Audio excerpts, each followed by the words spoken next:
Good morning. మనమందరం మన బ్యూటీని enhance చేయడానికి చిన్న పిల్లల నుంచి పెద్దవాళ్ళ వరకు లిప్స్టిక్స్ అనేవి కొన్ని ఇయర్స్ కొద్దీ యూజ్ చేస్తూ ఉంటారు. ఎప్పుడైనా మీరు నోటీస్ చేశారా? అసలు అందులో ఏమి ఇంగ్రీడియంట్స్ ఉన్నాయి, అవి మనకి ఎలా హార్మ్ చేస్తాయి అనేది మీరు నోటీస్ చేశారా? ఇవాళ చూద్దాం. ఓకే, లిప్ అనేది మ్యూకోసల్ సర్ఫేస్. సో మనం లిప్ మీద ఏది అప్లై చేసినా ఈజీగా మన బాడీలోకి అబ్జార్బ్ అయిపోతుంది. అండ్ మెయిన్ చాలా కంపెనీస్ లిప్స్టిక్స్లో heavy metals like lead, aluminium, cadmium ఇలాంటివి యూస్ చేస్తారు.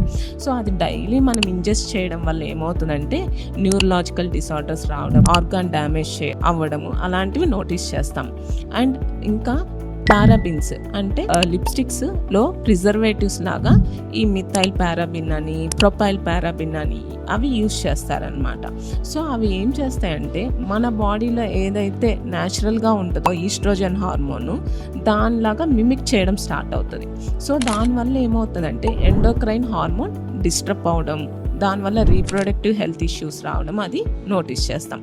ఇంకా లిప్స్టిక్స్లో లైక్ సింథటిక్ డైస్ కానీ అండ్ సింథటిక్ సెంట్స్ లాంటివి యూస్ చేస్తూ ఉంటారు. దీనివల్ల లిప్ హైపర్ పిగ్మెంటేషన్ రావడం, ఇరిటెంట్ డర్మటైటిస్ రావడం, కాంటాక్ట్ డర్మటైటిస్ రావడము అండ్ కొన్నిసార్లు మైగ్రేన్ హెడేక్ కూడా స్టార్ట్ అవుతుంది. సో లిప్స్టిక్స్ యూస్ చేస్తున్నప్పుడు దాంట్లో ఇంగ్రీడియంట్స్ ఏంటో నోటీస్ చేయాలి. And better to prefer organic lipsticks. So organic certified brands ఏంటో ఇక్కడ ట్యాగ్ చేస్తున్నాను. అండ్ ఆర్గానిక్ లిప్స్టిక్స్లో మనం ఏమి ఇంగ్రీడియంట్స్ ఉండాలి అనేది కూడా ట్యాగ్ చేస్తున్నాను. Thank you.